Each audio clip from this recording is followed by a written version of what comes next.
O, tingnan mo, kapatid na Rodel, sasampo lang kita, ha? Di ba may pinarinig na ako sa'yo? Opo. Pinarinig ko sa'yo, ano sabi mo, akala mo, no? Kayong-kayo po eh. Ayan. O, sasample lang kita ngayon. Ito may Opo. isasample ako sa'yo. Tignan mo Ayan, pakilagay natin si Brad Josel sa ano. Brad Josel, pakilagay natin sa inset. Ayan Diyan ka para nakikita ka. Wala kang alam dito, hindi mo ito hindi mo alam kung ano itong mga to. Kuha tayo ngayon ng mga mensahe mula sa ating mga kapatid. Eto, hindi mo alam itong mga mensahe na ito na kinuha natin mula kay kapatid na Sani. Yan. Kapatid na Sani. Kapatid na Sani. Saan ka? Yan. Opo, kuya. Eto, text mo to. Opo. Message mo to, kapatid na Sani. Opo. Ito, hindi to alam ni Brad Josel. Dito alam ni Brad Josel itong text mo na to. Pero, paparinig ko sa'yo. At Brad Josel, sabihin mo sa akin kung sinabi mo ito. Sige. Tol, see you soon. Kung Lolo Oben, di ko akalain makakabalik pa ako ng Brazil kahit saglit lang. Miss ko na rin kayo.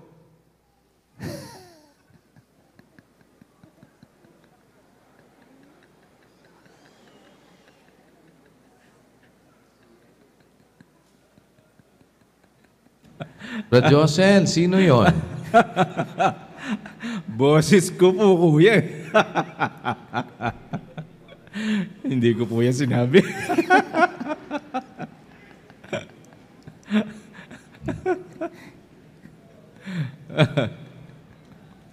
Eto pa. Eto naman. Galing naman ito kay Brad... Eto ay dito nga tayo. Kay Brad Efren. Brad Efren. Eto, message ito ni Brad Efren. Opo, kuya. Yan. Hindi to alam ni Brad Josel,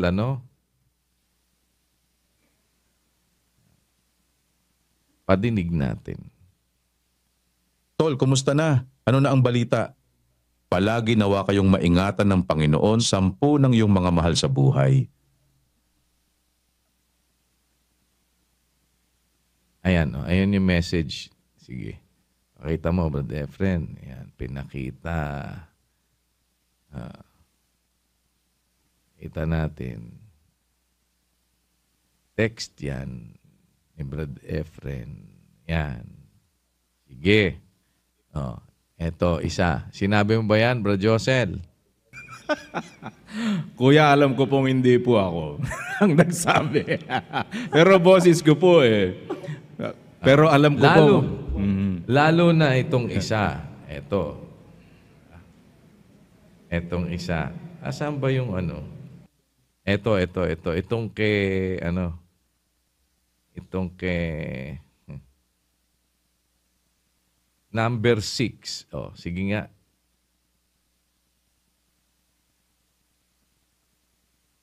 Babes, painit ng tubig. Loobin ligo ako agad pag-uwi. Love you.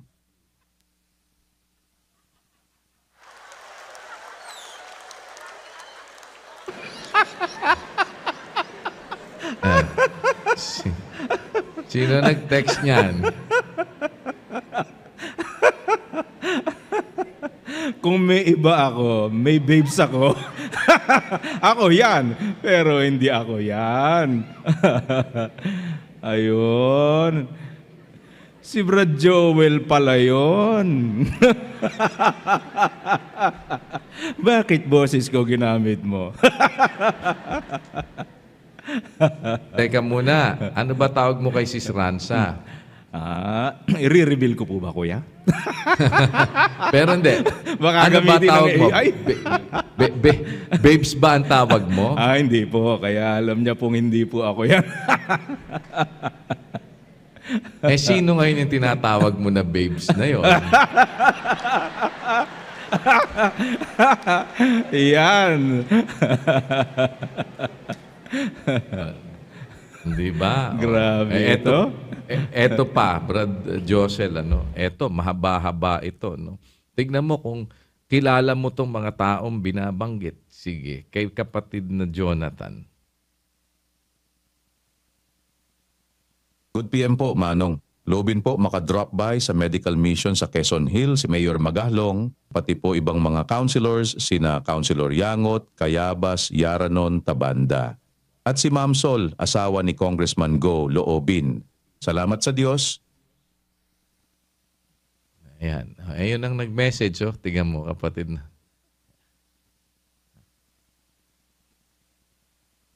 Ayan. At makakapagpatotoo sila. Pero, sinabi mo ba yan, Brad Josel? Hindi ko po sinabi yan. Absolutely hindi po, kuya. Boses ko po, pero hindi po ako. Tanong mo, si Brad Jonathan. Brad Jonathan, alam po ba Apo, yun ni kuya. Brad Josel? Alam po ba ni Brad Josel yon? Hindi po, kuya. Hindi po niya alam. Ayan. Di text nyo po yon. Opo, kuya. Yan. At ang malupit ngayon, kapatid na Josel, meron na sabay live. Merong, bibigyan lang kita ng sample, papakita ko lang sa ito. Bahala na sila kung ano nila, tanggalin nila or what. But lagay mo na lang yan.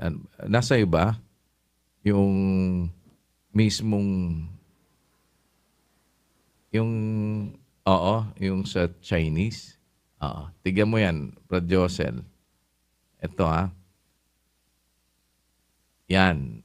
Yung ang mukha noong isa, yan, sige play natin. Actually, sinasabi ng anong maganda. Well, ang ginagamit ko ngayon ay itong live broadcast real-time video. Kaya pagka live ang broadcast, siya ay maganda naman ito. Dinablang natin yan, Kasama na para pagka dun sa kinukulot mo ang iyong mukha, Yan. gaya nito. Ito ay nakagawi ang operasyon. Hindi nito masisira ang kasama na pagka ikaw ay nagsusuot ng maskara o kaya kumakain. Halimbawa, kain tayo, pero sandali lang. I-turn on ko lang muna itong beauty mode. Kung hindi, ay maapektuhan ito pagkatapos. Ito ay nakakakain at nakakainom ng tubig. Ano yung dumadampi sa mukha? Ano ang pangkukurot mo sa iyong muka? Hindi nito maapektuhan. Well, itong face changer na Kita ito. mo, kapatid ito na, actually- kapatid na Josel, Yan, Operation ng ano lang yan, simpleng application pa lang yan. Na hindi pa yan yung sophisticated.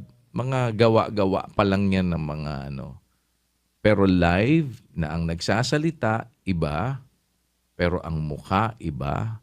At pati yung kilos ng mata, yan, kita mo, lahat. At nababago na din yung boses, kagaya nung sa'yo. Kita mo, kapatid na Josel.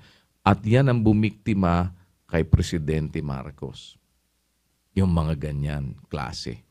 Kaya po tayo nagbababala para makapag-ingat tayo sa mga kasinungalingan. Baka mamaya sa inyo, mabiktima kayo, ang pamilya ninyo malagay sa alanganin, kayo po ay magkaroon ng paniniwala halimbawa na ang nagsabi talaga yung tatay mo, nanay mo, o kaya yun ang nag-utos. Kasi yan, lalala yan. Alam mo kung ano ang isang makikita mo dyan na parang Panginoorin, kapatid na Josel, kapatid na Rodel, puntahan mo yung nasa 13:11 ng Apokalipsis.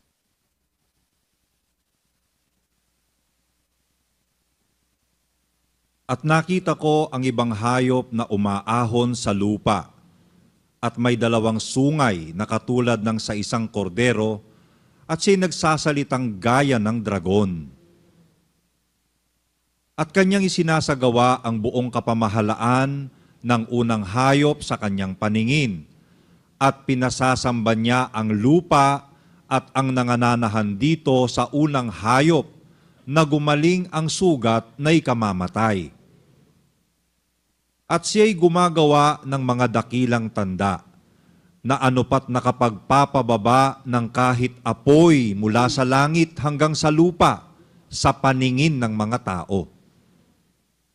At nadadaya niya ang mga nananahan sa lupa dahil sa mga tanda na sa kanya'y ipinagkaloob na magawa sa paningin ng hayop, na sinasabi sa mga nananahan sa lupa na dapat silang gumawa ng isang larawan ng hayop na mayroon ng sugat ng tabak at nabuhay.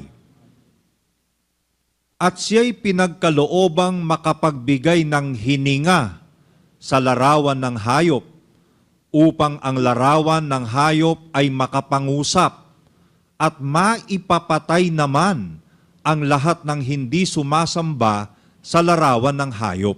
Kita mo, kapatid na Rodel, ano? O edi ito ngayon has something to do na sa pag-aalis sa'yo sa pagsamba sa Diyos. Opo. Yang bandang ganyan na magiging sitwasyon.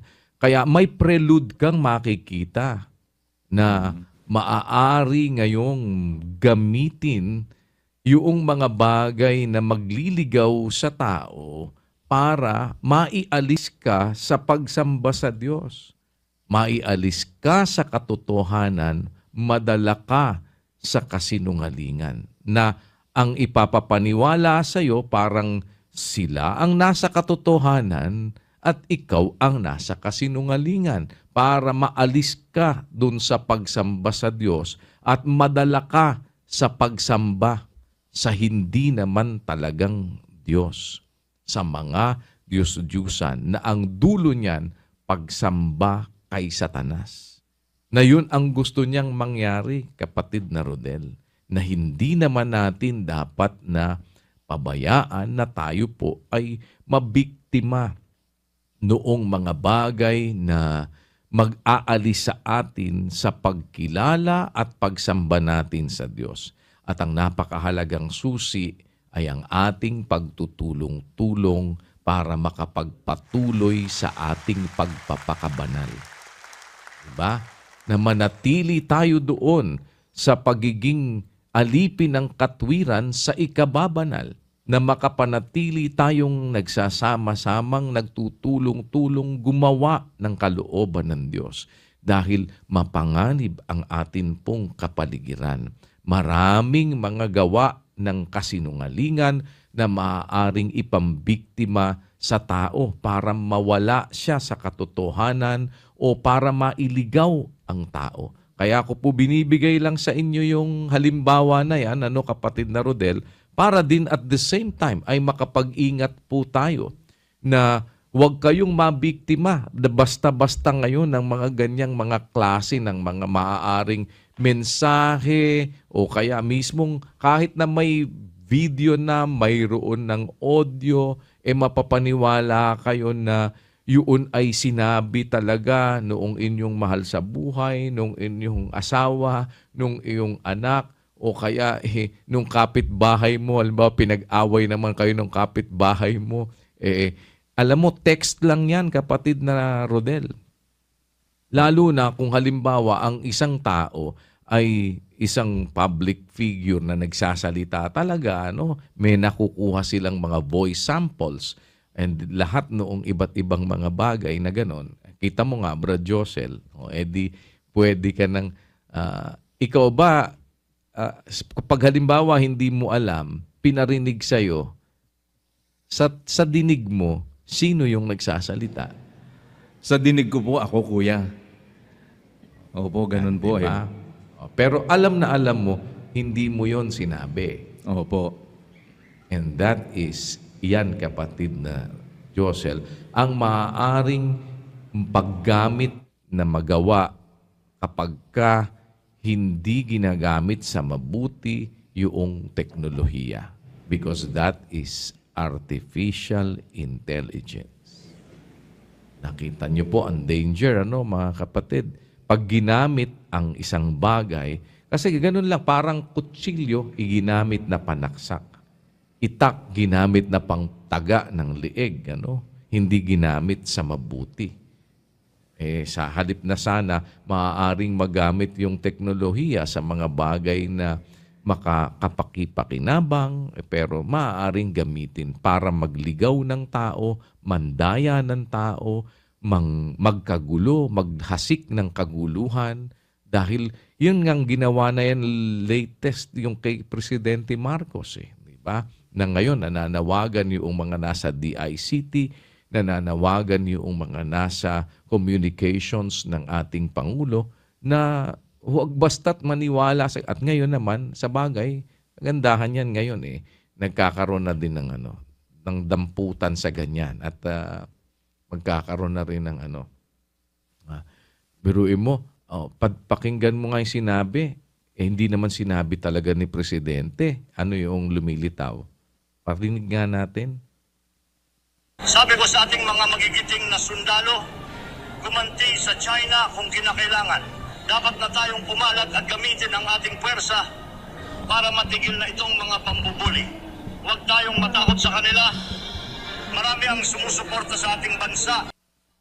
O yan, kita mo, deep fake audio yan.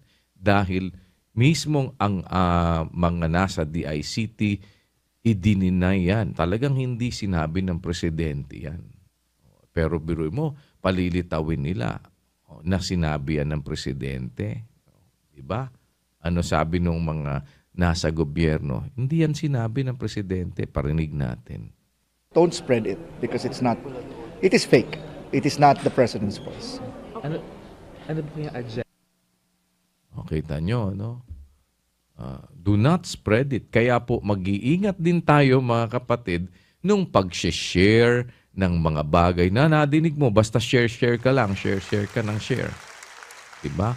Baka mamaya share tayo ng share, di nyo alam, yung sineshare nyo, biktima kayo ng deep fake. No? Nagsishare kayo ng hindi naman dapat na i-share. Kaya mag-iingat po tayo mga kapatid. At sana ay naiintindihan ninyo ang mensahe ng atin pong pag-aaral na higit nating mapagtulong-tulungan ang ating ikababanal. Salamat sa Diyos mga kapatid. Paumanhin sa inyo kung kayo ay ginabi at naiinip na yung mga ang naiinip kapatid na Josel kasi yung nakikiparoon. Di ba may nakikiparoon Di ba nung Oo, yung mga AI, naiinip yung mga AI. Sabi kasi, doon sa 1:6 ng Job, isang araw nga ng ang mga anak ng Diyos ay magsiparoon na magsiharap sa Panginoon. Si Satanas ay naparoon din naman nakasama nila.